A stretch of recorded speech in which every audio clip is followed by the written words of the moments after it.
gentleman yields back. The chair recognizes the gentlewoman from Hawaii, Ms. Gabbard, for 5 minutes. Thank you, Mr. Speaker. I'm rising today to urge my colleagues to support HR-1227, the Ending Federal Marijuana Prohibition Act, which I've introduced with my Republican colleague, a fellow Army veteran and former prosecutor from the state of Virginia, Congressman Tom Garrett, where we are seeking to address our outdated and widely problematic marijuana laws by federally decriminalizing marijuana. FBI reports have shown that in 2011 alone, an individual in the United States was arrested for marijuana use, sale, or possession every 42 seconds. Every 42 seconds, mostly in poor and minority communities. Our current laws are turning everyday Americans into criminals, sending them to jail, ruining their lives, tearing apart families, and wasting huge amounts of taxpayer dollars to arrest, prosecute, and incarcerate people for marijuana use, a drug that has been proven time and time again to be far less dangerous than alcohol, both for individual consumers as well as for the people around them. Dr. Donald Abrams, who's the chief of oncology at San Francisco General Hospital, has talked about how in the 37 years that he has worked and served as a physician, the number of patients that he's admitted to his hospital with marijuana complications are 0. The number of patients that he's admitted due to alcohol use is, quote, profound. So rather than actually helping people, our current laws are turning them into criminals, forever impacting their future and the future of their families. Over the years, we've spent hundreds of billions of dollars locking people up for nonviolent marijuana offenses, creating strain within our criminal justice system, clogging court calendars, and resulting in further overcrowding our prisons.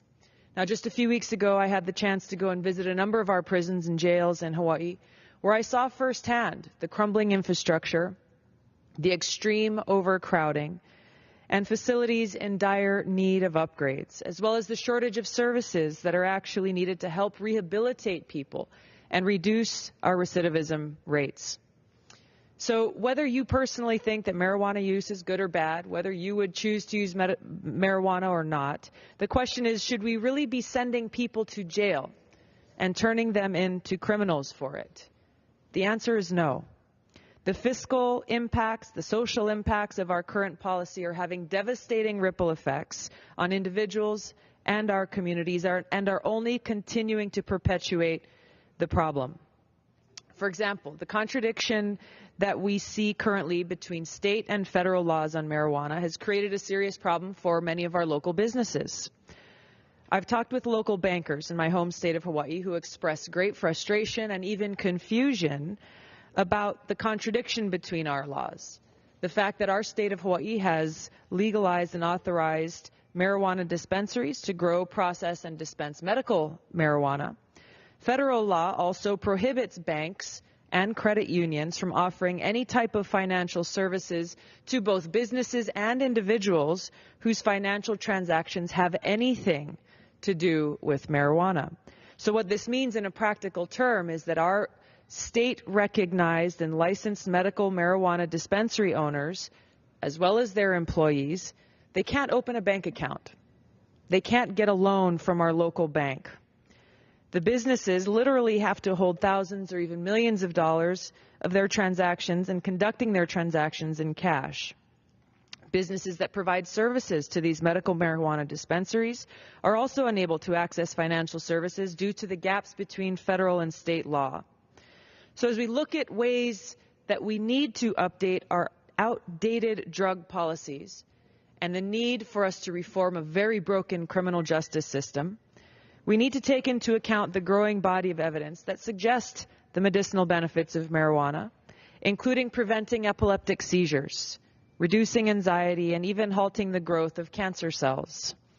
However, the FDA still currently classifies marijuana as a Schedule I classification, basically saying that marijuana is just like heroin, LSD, and MDMA.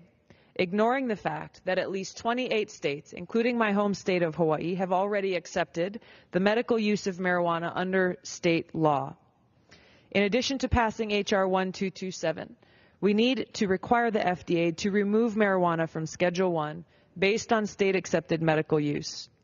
These reforms that we're calling for in this bipartisan bill are common sense, and they're long overdue changes that will help to reduce the strain on our criminal justice system, create certainty and reduce contradictions and confusion between state and federal law, and updating those federal laws to actually meet the needs and progress that states are making across the country.